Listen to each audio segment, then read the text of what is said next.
Assalamualaikum warahmatullahi wabarakatuh. Salam sejahtera bagi kita semua. Video ini merupakan video tugas kelompok dari mata kuliah Psikologi Kepribadian tentang psikologi positif. Kami dari kelompok 12 yang beranggotakan Amatul Firdausyah, Clara Amanda, dan Mary Vyoga.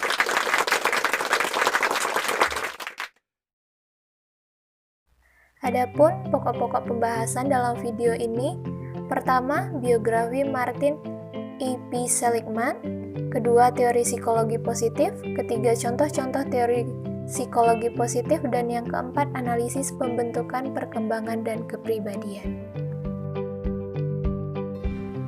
Baiklah, pertama kita akan membahas tentang biografi The Father of Positive Psychology, yaitu Martin Seligman. Seligman adalah seorang profesor psikologi di Universitas Pennsylvania dan pernah menjabat sebagai Presiden American Psychological Association atau yang disingkat dengan APA. Lahir pada tanggal 12 Agustus 1942 di Albany, New York, Amerika Serikat. Ia menikah dengan Mandy McCarthy dan terus bersama hingga kini. Mereka dikaruniai 6 orang anak, yaitu Amanda, David, Lara, Nicole, Daryl, dan Carly. Setelah lulus SMA, ia melanjutkan pendidikannya ke Universitas Princeton dan lulus pada tahun 1964. Kemudian ia mendapatkan gelar PhD-nya pada tahun 1967 di Universitas Pennsylvania. Seligman mengawali karirnya menjabat sebagai asisten profesor di Universitas Ithaca, New York. Seligman memulai penelitian di bidang teori tentang pembelajaran ketidakberdayaan, pembelajaran perilaku pesimis, di mana ia memimpin penemuan untuk bidang pengobatan dan pencegahan dari depresi. Dalam penelitiannya di bidang pesimisme dan depresi, ia menemukan dan memasukkan ide baru yaitu optimisme. Inilah awal mulanya ia menaruh dan menentukan ranah baru di psikologi. Halo, saya Mary Vyoga akan melanjutkan part kedua yaitu teori psikologi positif. Psikologi positif adalah studi tentang emosi-emosi positif untuk meningkatkan kualitas hidup manusia. Psikologi positif memfokuskan pada pemahaman dan penjelasan tentang kebahagiaan dan subjective well-being. Psikologi positif mulai muncul dan berkembang pasca Perang Dunia Kedua. Pada saat itu, psikologi positif lebih memfokuskan pada penyakit mental korban perang dan membantu para korban untuk mengembalikan kesejahteraan hidupnya yang lebih bermakna dan ke arah yang lebih positif. Sebelum Perang Dunia Kedua, menurut Seligman, terdapat 3 pokok tujuan psikologi, yaitu menyembuhkan penyakit mental, mengembangkan potensi individu, dan membuat kehidupan normal yang bermakna. Setelah Perang Dunia Kedua, terjadi pergeseran paradigma dan prioritas tujuan di mana psikologi lebih memfokuskan terhadap penyembuhan penyakit mental karena akibat perang tersebut banyak sekali korban yang meninggal ataupun yang mengalami trauma. Dengan latar belakang inilah menyebabkan munculnya psikologi positif untuk mengembalikan 3 tujuan utama yang tidak semata-mata hanya untuk penyembuhan penyakit mental saja, tetapi juga mengembangkan potensi dan membuat kehidupan manusia lebih bermakna, terutama pasca Perang Kedua. Psikologi positif juga fokus pada upaya mengembangkan, menciptakan, dan menemukan suatu situasi yang positif ke arah lingkungan yang dapat menciptakan kekuatan bagi individu itu sendiri. Seiring berjalannya waktu, kebutuhan setiap manusia berbeda-beda, mulai dari kebutuhan individual atau kelompok. Sebagai contoh untuk saat ini, psikologi positif dapat diwujudkan dengan konseling untuk membantu mengarahkan individu ke arah yang positif dari lingkungannya maupun dari dalam diri individu itu sendiri. Sebab dengan berpikir positif dan memiliki emosi yang positif, maka manusia dapat terhindar dari emosi negatif yang membawa dampak tidak baik bagi fisik maupun psikologis. Mungkin dulu konseling hanya pada setting klinis dan sosial yaitu membantu korban yang mengalami trauma pasca Perang Dunia Kedua. Tapi kini hal tersebut bisa terlibat dalam setting klinis, sosial, pendidikan, dan industri organisasi. Psikologi positif merupakan cabang ilmu psikologi yang dideklarasikan pertama kali pada tahun 1998 oleh Martin Seligman dan Mihaly. Mereka mengatakan, kami percaya bahwa pandangan mengenai sisi psikologi positif manusia akan muncul, sehingga manusia akan mencapai pemahaman ilmiah dan efektif untuk meningkatkan kualitas individu, keluarga, dan masyarakat.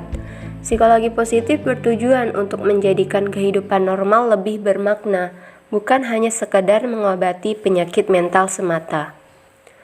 Bidang psikologi positif terdiri dari pengalaman subjektif yang positif, kesejahteraan atau well-being, kepuasan, keterlibatan atau flow, kegembiraan, kebahagiaan, dan pandangan kognitif yang konstruktif mengenai masa depan seperti optimisme, harapan, dan keyakinan.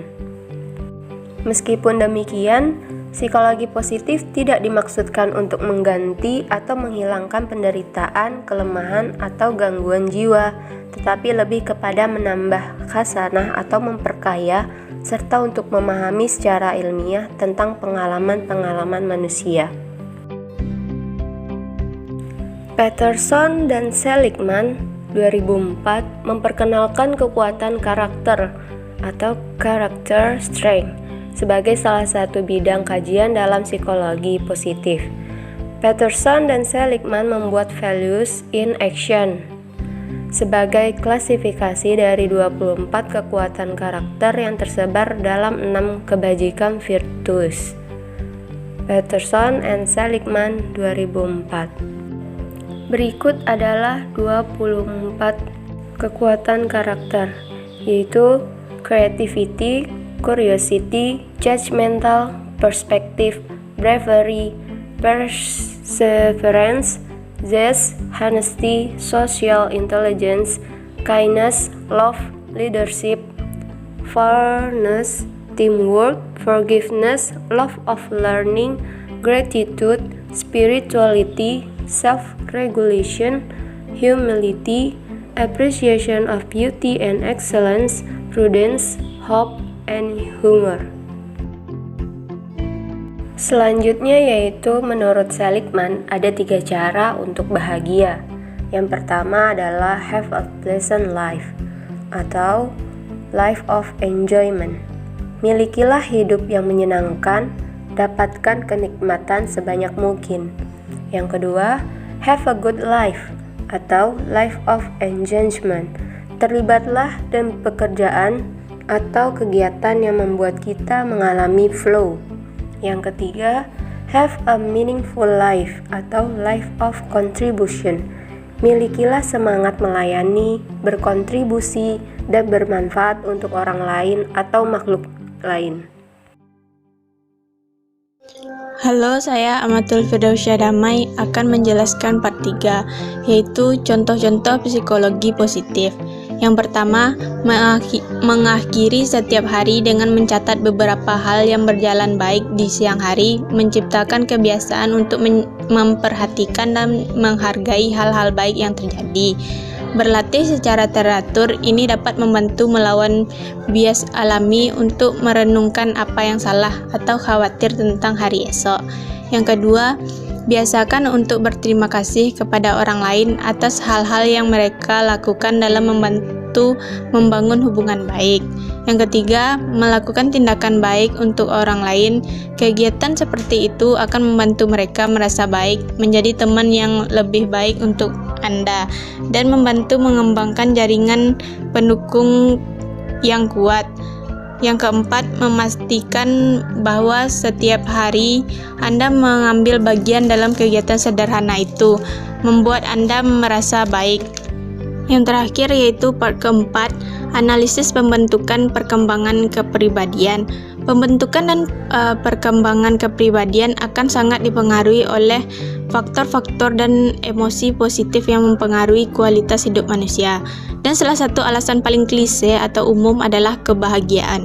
Karena kebahagiaan adalah salah satu aspek emosi positif yang secara fisiologisnya adalah senyum. Hasil penelitian yang dilakukan oleh Keltner dan Harker menunjukkan orang yang benar-benar memiliki dan menampilkan senyum sejati, bukan senyum palsu, memiliki kualitas kebahagiaan yang lebih tinggi dan panjang, di mana rasa bahagia juga didapat dari aspek emosi positif lainnya, yaitu rasa syukur dan terima kasih. Faktor yang mempengaruhi pembentukan, perkembangan, dan kepribadian adalah yang pertama, sifat diri yang positif. Maksudnya adalah sifat bisa jadi penyangga kesehatan mental.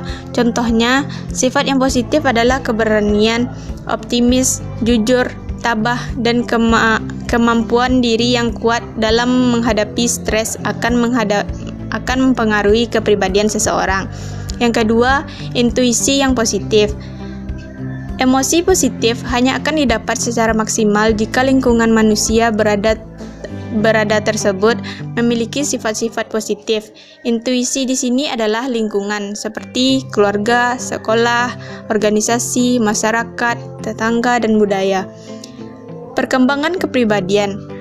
Ada hal yang harus digarisbawahi bahwa dalam perkembangan kepribadian, yaitu kepribadian bersifat stabil dan tidak akan bisa berubah total menjadi orang lain. Kepribadian merupakan sikap dan emosi yang saling berpengaruh. Kepribadian merupakan interaksi biologis bawaan dan lingkungan, dan kepribadian itu unik. Jadi, dengan memahami dasar-dasar tersebut, kita bisa paham untuk setiap pribadi yang berbeda memerlukan emosi positif yang berbeda juga untuk mendapatkan pembentukan dan perkembangan kepribadian yang positif. Sekian dari kelompok kami tentang psikologi positif. Terima kasih telah menonton, semoga ilmunya bermanfaat. Wassalamualaikum warahmatullahi wabarakatuh.